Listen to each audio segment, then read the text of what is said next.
Ah, vous êtes un père de famille, je suis une mère de famille. J'habite dans le sud de l'arrondissement aussi. Mes 2 enfants ont été chacun à leur tour rackettés. Il y a un véritable, problème de reconquête de l'espace public, heu, dans le sud du 14e. On a laissé faire, une ghettoisation de certains quartiers, qui de fait, à une heure, qui est pas si tardive, 20:00 ou, voilà, c'est pas minuit, hein, c'est 20:00, et 20:00 pour, tous les équipements sportifs qui sont, entre les boulevards extérieurs et le périphérique. Heu c'est là où il y a tous les stades, c'est là où il y a le conservatoire de musique. Il y a des jeunes élèves, des jeunes qui viennent s'entraîner au foot, ou à d'autres sports, qui viennent, prendre leurs cours de musique et de danse et qui sortent, heu, et qui se retrouvent en situation de danger. Donc, madame la Hem sénatrice, pardonnez-moi, je vous coupe la parole, mais à vous entendre, ce que je comprends, c'est que le secteur où a eu lieu ce terrible drame était réputé, connu pour être dangereux. Il y avait déjà eu des alertes et finalement rien n'a été fait. C'est ça, à vous entendre.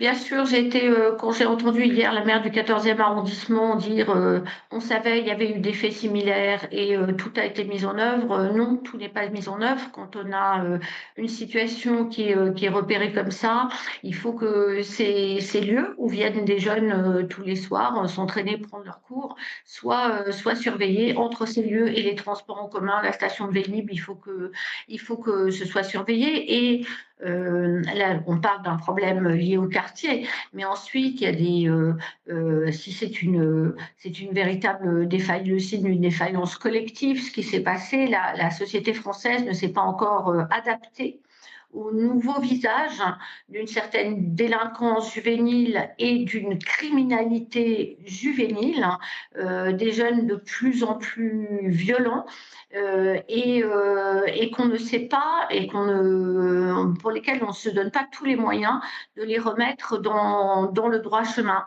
On a vu prospérer depuis très longtemps une culture de l'excuse. Ces enfants sont hyper violents parce qu'ils vivent dans un milieu socialement défavorisé. Si tel est le cas, d'ailleurs, il serait d'autant plus grave de laisser se constituer des ghettos, des quartiers avec 95% de logements sociaux.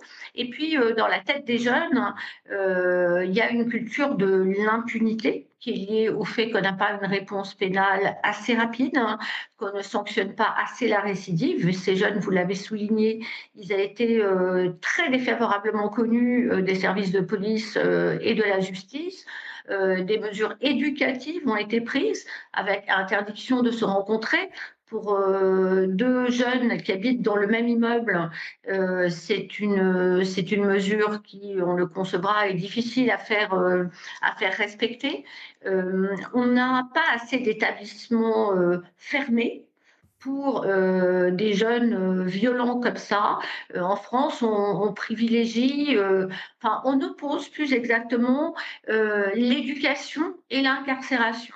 Or, de mon point de vue, et c'est aussi le point de vue de magistrats comme Béatrice Brugère, hein, Qui sera l'invité, du notre invité d'ailleurs syndicat, tout à l'heure. voilà, qui dit des choses très justes. Il ne faut pas opposer éducation et enfermement dans une prison spécialisée pour mineurs ou dans un centre éducatif fermé, et éducation. Éducation, ça ne veut pas dire dehors dans la rue. Ça peut, pour certains cas, pas grave, mais quand on a des vols avec violence, quand on a des extorsions violentes, un port d'armes blanches, pour remettre dans le droit chemin, il faut une sanction très rapide, une mise à l'écart, parce que ces jeunes-là n'ont rien à faire dans le quartier tant qu'ils ne sont pas revenus dans le droit chemin, à la fois pour que eux, ils puissent se construire comme adultes normaux, si j'ose dire, et que euh, les, euh,